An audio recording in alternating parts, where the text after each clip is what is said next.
Hello बच्चों, क्या हाल चाल? सब बढ़िया होना भी चाहिए। अब क्या पढ़ेंगे? पढ़ क्या रहे थे? फोर्स एंड उसके लॉ। ठीक है। अब लॉ तो हमने सेकंड लॉ तक पढ़ा दिया था, उसके एप्लीकेशन बता रहे थे। मुझे अभी भी याद है कि मैंने क्रिकेट का एप्लीकेशन दिया था। क्रिकेट मेरा फेवरेट गेम है तो मुझे याद भी रहेगा। तो सेकंड एप्लीकेशन मुझे क्या देना था, चलो वो भी दे दे रहा हूँ। कभी देखे हो कोई भी, मतलब जब बहुत तेज से ऊपर से कोई जंप करता है ना, जब कोई जंपर होता है, जंप करता है नीचे जमीन पे, तो वो वहां पे क्या लगाता है? अपने जो कहते हैं ना, हम लोग बेड लगा देते हैं, बेड ऑफ सीट लगा देते हैं, सोख्ता लगा देते हैं, स्पॉन्जी लगा देते हैं, ऐसे हम लोग कहते हैं ना, वही लगा रहता है। ठीक है, वही लगा रहता है। क्यों? क्योंकि जब वो कूद रहा है तो नीचे जब गिरेगा तो उसको टाइम टेकन लगेगा ना। जब ज्यादा टाइम टेकन लेगा तो फोर्स भी तो कम अप्लाई होगा। अगर टाइम टेकन बहुत कम है, मतलब कम समय ले रहा है, तो फोर्स ज्यादा अप्लाई होगा। क्योंकि हम लोग ने बताया था ना, F is equal to change in momentum upon time. तो टाइम क्या है उसके इनवर्सली प्रोपोर्शनल है। तो टाइम ज्यादा लेगा हाई जंपर करने में, तो फोर्स भी कम लगेगा, तो चोट भी तो कम ही लगेगा। अब जब क्या मतलब टाइम बहुत कम ले रहा है, तुरंत गिरा बिना कोई टाइम लिए, मतलब नीचे कोई भी बेडशीट नहीं है, कुछ भी नहीं, तो भाई चोट लगना तय है, क्योंकि फोर्स बहुत तेज था। ठीक है। लेकिन वही जब टाइम ज्यादा आप ले लेते हो ना, तो मोमेंटम भी बहुत कम हो जाता है। ठीक है, ये मैं कहना चाहता था। चौथा एग्जाम्पल, कार का सीट बेल्ट देखते हो। जब सीट बेल्ट हम लोग बहुत तेज हाई स्पीड में चलते हैं, जब ब्रेक मारते हैं, तो सीट बेल्ट हमें क्या करता है? थोड़ा सा बस हमें बैकवर्ड करता है, फिर रोक देता है। मतलब हमारे टाइम को वो क्या कर रहा था? ज्यादा ले रहा था ना। अगर वो कम टाइम लेता, मतलब जल्दी कम टाइम, मतलब क्या कि मतलब सीट बेल्ट ही नहीं होता और हम तुरंत जाके लड़ जाते, तो टाइम बहुत कम लिया ना। और लड़ने के लिए हमें टाइम बहुत ज्यादा लगाया। कौन? Seat belt. तो लड़ नहीं पाए, लेकिन सीट बेल्ट ने टाइम बहुत ज्यादा कंज्यूम किया, तो फोर्स भी बहुत कम कर दिया। ठीक है, मोमेंटम भी बहुत डिक्रीज हो गया। बात समझ में आई? ठीक है, अब आगे बढ़ते हैं इसके कुछ क्वेश्चन पे। देखो क्वेश्चन कैसे उठेंगे। अगर मैं बोलूं F is equal to M में है, एम में है, और F की वैल्यू क्या होती है? न्यूटन। न्यूटन। ठीक है। अब अगर न्यूटन है तो क्वेश्चन क्या आ जाएगा?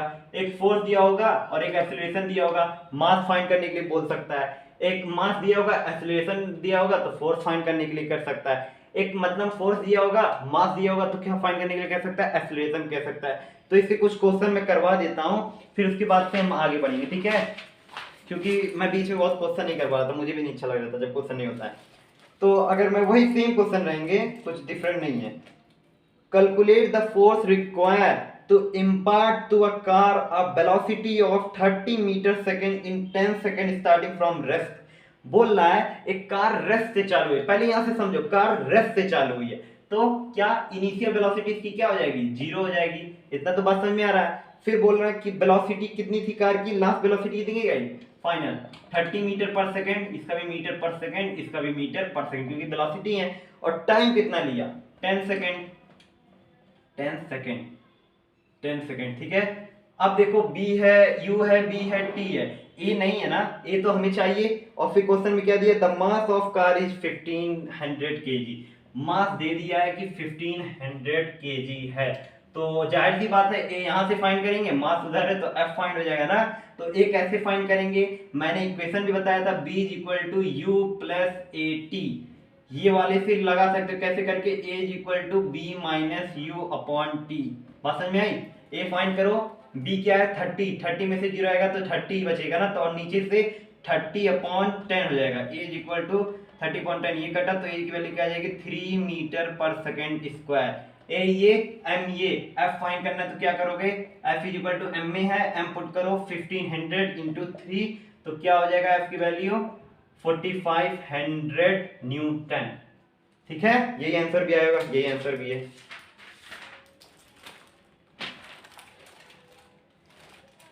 क्वेश्चन तो बहुत अच्छे अच्छे हैं, करा कैसे जाए, चलो करा जाता है।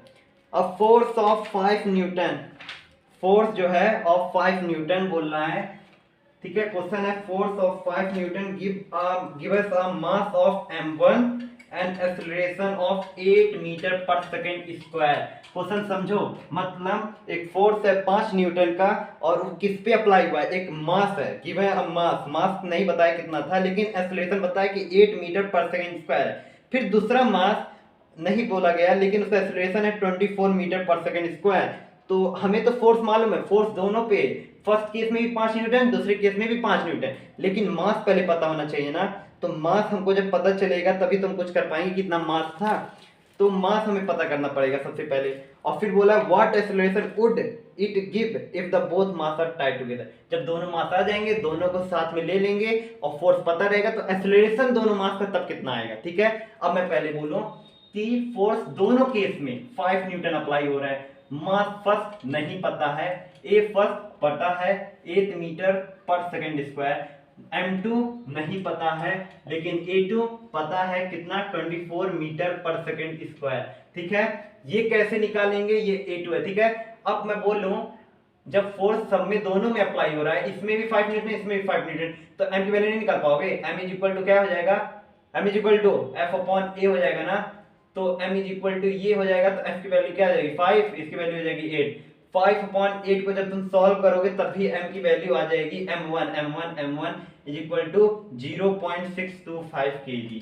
ये आ जाएगा, डिवाइड कर लोगे यही आएगा। और उधर भी करने जाओगे कितना आ जाएगा, m2 is equal to f upon a, और m2 is equal to f upon क्या है भाई, f5 है और 24 नीचे है, तो m2 की वैल्यू कितनी हो जाएगी भाई आपकी 0.208। m1 m2 इन दोनों को ऐड कर दोगे m1 प्लस m2 तो क्या आ जाएगा, अरे भाई जब ऐड करोगे तो आपका आ जाएगा 0.833 kg, यही आएगा 0.883 kg। अब क्या हो गया, दोनों मास टाई हो गए, मतलब टोटल मास हमारा ये आ गया। और बोला क्या था, एक्सेलरेशन अब फाइंड करो, तो 5 न्यूटन है ना, तो एक्सेलरेशन फाइंड करने के लिए क्या होगा, a is equal to f upon m, यही तो होगा।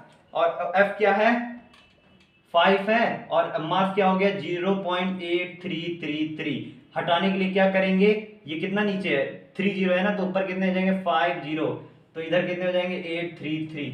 अब डिवाइड जब करोगे तो तुम्हारा पूरा आंसर तुमको मान चल जाएगा। इसके आंसर तुम्हारे हो जाएंगे just 6 metre per second square. इसका आंसर आ जाएगा ना 6 मीटर पर सेकेंड स्क्वायर। जब दोनों मास टाई करने पे इतना आंसर आ जाएगा, लेकिन याद रखना 6 पॉइंट करके आएगा, लेकिन मैंने सिर्फ 6 लिख दिया। ठीक है, कोई दिक्कत नहीं। अब हम लोग अपने थर्ड लॉ पे चलते हैं, जो न्यूटन ने दिया था लास्ट उनका law, third law. Third law क्या कहता है, उसको हम लोग कहते हैं एक्शन एंड रिएक्शन लॉ कहते हैं, एक्शन एंड रिएक्शन लॉ। ये एक्शन एंड रिएक्शन लॉ क्या है, इसके बारे में पढ़ लिया जाए। चलो इसको समझाऊंगा अच्छे तरीके से, ठीक है, दिमाग खोल के अच्छे से बैठना। ये लॉ क्या कहता है, ठीक है। अगर पहले इंग्लिश बोल लूं, ठीक है, when a body apply a force on other body और object, then the body of other, ये दूसरा जो ऑब्जेक्ट था वो भी मतलब same exert a force in opposite direction. ठीक है, बात समझ में आए, फिर से बोल रहा हूं, इंग्लिश इतना जल्दी नहीं समझ में आता है। मैं दीवार को धक्का दे रहा हूं, ब्लैक बोर्ड को धक्का दे रहा हूं ना, कितना दे रहा हूं नहीं पता भाई, लेकिन दे रहा हूं, न्यूटन मतलब जितना फोर्स दे रहा हूं, समझ लो 5 न्यूटन फोर्स दे रहा हूं। अरे गिरा रहा हूं, क्या वॉल गिर रही है, नहीं गिर रही है, तो लेकिन हमने अपने पैर से, जो हमारी पैर रहती है, हम जिसको धक्का देंगे तो ये मुझे भी तो सेम एक्सर्ट फोर्स दे रहा है, उल्टा मुझे भी एक्शन तो मैं कर रहा हूं लेकिन रिएक्शन मुझे भी दे रहा है। 5 न्यूटन धक्का ये भी मुझे देगा। अच्छा नहीं समझे, फिर से समझा रहा हूं, ठीक है। मार्कर पकड़े, रस्सी, चलो रस्सी पकड़े, एक तुम्हारे कोई रस्सी, दूसरा पकड़ा आदमी, एक मैंने पकड़ा, दोनों फोर्स एक्सर्ट कर रहे हैं सेम, अरे भाई सेम, तो रुका है ना, लेकिन क्या वो थोड़ा सा, आपका मतलब समझ रहे हो, थोड़ा सा कहीं भी कमजोर हुआ तो वो आप उधर से गिर जाओगे, वो भी तो सेम एक्सर्ट फोर्स कर रहा है अपोजिट डायरेक्शन में आपके, कर रहा है ना, तो आप तुरंत धक्का पाओगे, मतलब एक बैकवर्ड में जाओगे, आप तुरंत गिरोगे, होता है ना। ठीक है, फिर से अब मैं बात करूं कुछ और एग्जांपल की, देख लो। एक जब भी गाय की रस्सी को पकड़ो, गाय भी तो अपनी तरफ मोशन मतलब वो फोर्स लगाती है, अरे भाई नहीं जाएंगे नहीं जाएंगे ऐसे करती है ना, और वो जो खींचने वाला होता है वो भी कहेगा अरे चलो चलो, तो नहीं जाते हैं दोनों लोग। तो क्या, जब क्या कहते हैं, जब वो भी क्या कहते हैं, वो भी तो फोर्स अप्लाई कर रहा है गाय पे, अरे चलो, तो गाय भी उल्टा फोर्स अप्लाई कर रही है, अरे भैया कैसे जाए, नहीं जाएंगे हम, तो नहीं जाती है। तो अगर गाय मतलब रस्सी कहीं भी थोड़ी सी छूटी तो भाई साहब नीचे गिरेंगे धड़ाम से, क्योंकि एक इक्वल फोर्स, जितना वो भी फोर्स लगा रही थी जितना गाय भी फोर्स लगा रही थी, और जो इक्वल फोर्स अप्लाई हुआ उन पे भी, और वो क्या हुआ, रिएक्शन के तौर में गिरे वो, ठीक है। लेकिन एक्शन वो भी लगा रहे थे, लेकिन उल्टा उनको रिएक्शन भी लग रहा था, ठीक है। हर जगह ये अप्लाई होता है, हर केस में, सिनेरियो में, हर जगह, ठीक है। अब कैसे, तुम देख लो, फिर से मैं बोलूं, एक डब्बा ले लो, भारी सा डब्बा, देखो मैं कहूं जब मास किसी भी चीज का ज्यादा बड़ा होगा ना तो वहां पे उसका एक्शन और रिएक्शन भी बहुत बड़े बड़े दिखेंगे, ठीक है। मास छोटा होगा तो एक्शन एंड रिएक्शन भी बहुत छोटे दिखेंगे। अगर कोई बड़ा सा बक्सा ले लो, डब्बा ले लो, ठीक है, उसको रखे हो जमीन पे, तो नीचे से भी तो मतलब ग्राउंड भी अपना क्या कहते हैं एक्शन दिखा रहा है, उसको नीचे पकड़ के रखा है, ग्रेविटेशनल फोर्स रखा है ना। और फिर एक ऊपर से भी रिएक्शन लग रहे हैं, ठीक है, ऊपर से भी एक फोर्स लग रहा है, तो दोनों फोर्स उसको क्या कर रहे हैं, इक्वली कर रहे हैं ना। वो भी अगर 50 न्यूटन तो ऊपर से भी 50 न्यूटन, दोनों हिल ही नहीं रहे हैं। जब हिल ही नहीं रहे हैं तो नीचे से भी एक्शन, ऊपर से भी रिएक्शन लग रहा है, मतलब डब्बा कहीं हिलेगा क्या, कहीं चलेगा नहीं। लेकिन किसी का भी फोर्स अगर कम हुआ कहीं तो वो डिसबैलेंस होगा, पक्का है, ठीक है। अब आगे हम लोग पढ़ते हैं कुछ और इसके, आप लोग एप्लीकेशन ले लो।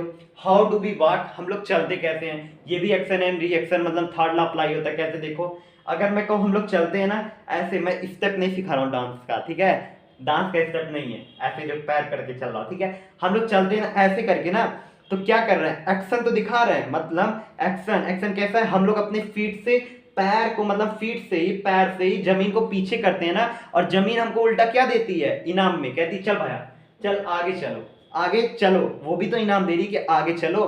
तो जमीन क्या रिएक्शन दे रही है, हमने एक्शन दिया तो अपने पैर से, बात समझ में आई।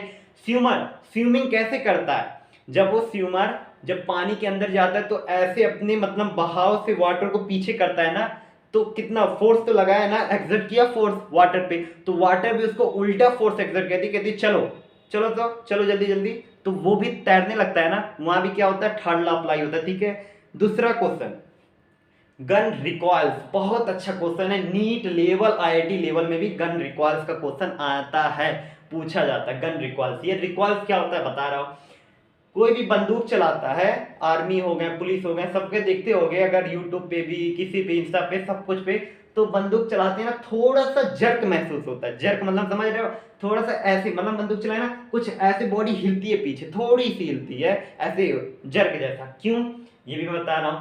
देखो ये इसलिए होता है ना, जब हम लोग गन को, मतलब गन के ट्रिगर को दबाते हैं तो बुलेट जोर से निकलती है, जिस स्पीड में बुलेट निकली है वो तो एक्शन करके अपनी चली गई ना, तो रिएक्शन उल्टा हमें भी देती है उतना है। अगर वो 5 न्यूटन की स्पीड से निकला था तो हमें भी 5 न्यूटन पीछे से जर्क आता है, महसूस होता है, तभी हम लोग थोड़ा सा हिलते हैं बंदूक चलाने में, गन चलाने में, ठीक है, बात समझ में आई।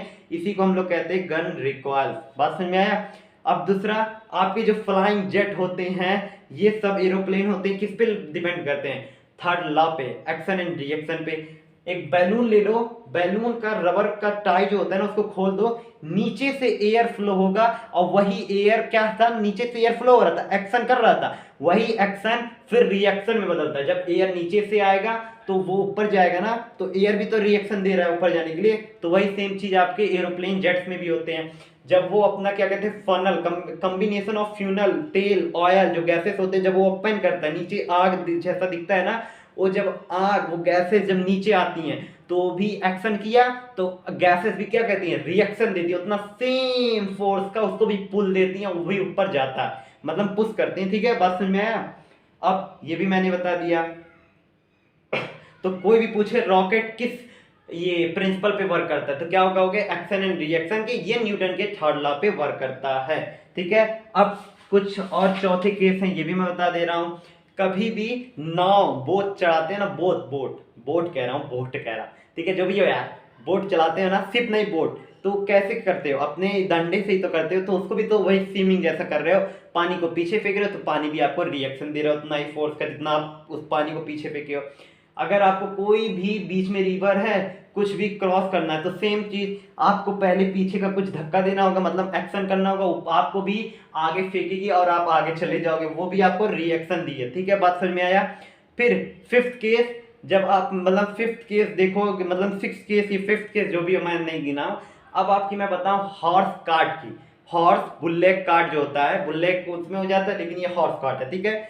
ये कैसे होता है, बैठे हो, जब आप घोड़े को हंटर से मारते हो तो घोड़ा क्या कर रहा है, एक कार्ट को भी तो लेके चल रहा है, और क्या कर रहा है, वो एक्शन कर रहा है, और कार्ट उसको क्या कर रहा है, रिएक्शन के रूप में, मतलब जब कार्ट भी तो कह रहा है भाई नहीं जाएंगे हम, हट, नहीं चलना है मुझे, तो घोड़ा भी तो उसको खींच के लेके चल रहा है। तो घोड़ा को अगर आपको एक्शन एंड रिएक्शन देखना है तो घोड़े की फीट से भी जान सकते हो, वो एक्शन किया, ग्राउंड भी उसको रिएक्शन दे रहा है, जिस वजह से कार्ट भी उसकी चल रही है, ठीक है, बात समझ में आया। अब इतना तो आप लोगों को आई होप पूरी बात समझ में आया। फिर से मैं एक बार मतलब रिपीट करूंगा इसके डिफिनेशन को। किसी बॉडी पे आप फोर्स एक्सर्ट करते हो तो बॉडी भी आपको उल्टा ही सेम फोर्स मतलब सेम यूनिट का मैग्नीट्यूड का फोर्स एक्सर्ट करेगी, लेकिन एक अपोजिट डायरेक्शन में, ठीक है, आपके अपोजिट डायरेक्शन में। बात समझ में आया? उसी को कहते हैं न्यूटन का थर्ड लॉ। अब कंजर्वेशन ऑफ मोमेंटम क्या होता है, ठीक है, ये भी मैं बता दे रहा हूं, लेकिन पहले मैं देख लूं पीछे से वीडियो कितने मिनट का हुआ, नहीं तो अभी दिक्कत कर जाएगा। चलो 15:30 का हुआ है, लेकिन मैं कुछ एक्सप्लेन कर दे रहा हूं कंजर्वेशन ऑफ मोमेंटम। कंजर्वेशन क्या मतलब समझते हैं? कंजर्व करना मतलब किसी चीज का कंजर्वेशन करना। अभी पूरे हो गए ना कंजर्वेशन ऑफ एनर्जी, से कहीं सुने होंगे तो बता दे रहा हूं क्या होता है कंजर्वेशन। मतलब कि इसका मतलब ये होता है ना, अब किसी भी चीज को आप ना बना सकते हो ना डिस्ट्रॉय कर सकते, लेकिन उसकी स्टेट को आप बदल सकते हो, ठीक है। अब मैं बोलूं सॉलिड था, क्या उसको हम लिक्विड बना सकते हैं, गैसेस बना सकते हैं, मतलब बदल रहे हैं ना उसकी स्टेट को, लेकिन आप उसको ना बना सकते हो ना इसको तोड़ सकते हो। उसी को कहते हैं कंजर्वेशन ऑफ मोमेंटम। की बात आ गई। ये मोमेंटम क्या? मोमेंटम मैंने पीछे बताया था, m is equal to mass into velocity, ठीक है। अब ये m मतलब m इज इक्वल टू नहीं, मुझसे m निकल गया ना, लेकिन आपको क्या होना है p, क्योंकि मोमेंटम को क्या डिनोट करते हैं, p is equal to mb। अब अगर मैं एक चीज बोलूं, वीडियो ज्यादा मिनट का हो गया है तो कंजर्वेशन ऑफ मोमेंटम आगे चलते यही एक टॉपिक बचा है और कुछ न्यूमेरिकल, मतलब अगले सेशन में आपका फिजिक्स पूरा खत्म हो जाएगा। फिर हम लोग किस पे पढ़ेंगे? केमिस्ट्री पे पढ़ेंगे। लेसन 2 जो भी, हाँ लेसन 2 ही होगा, तो उसको पढ़ेंगे। आप लोग सब्सक्राइबर करो, अच्छे से पढ़ो और अच्छे से रहो, और कोई भी समस्या हो तो मुझसे शेयर करो, ठीक है। जितना मैंने पढ़ा है रिवीजन कर लेना। क्वेश्चन भी मतलब सोचना कि कितने पे न्यूटन थर्ड लॉ अप्लाई होगा, जितने भी थे सब कुछ, ठीक है। Bye bye.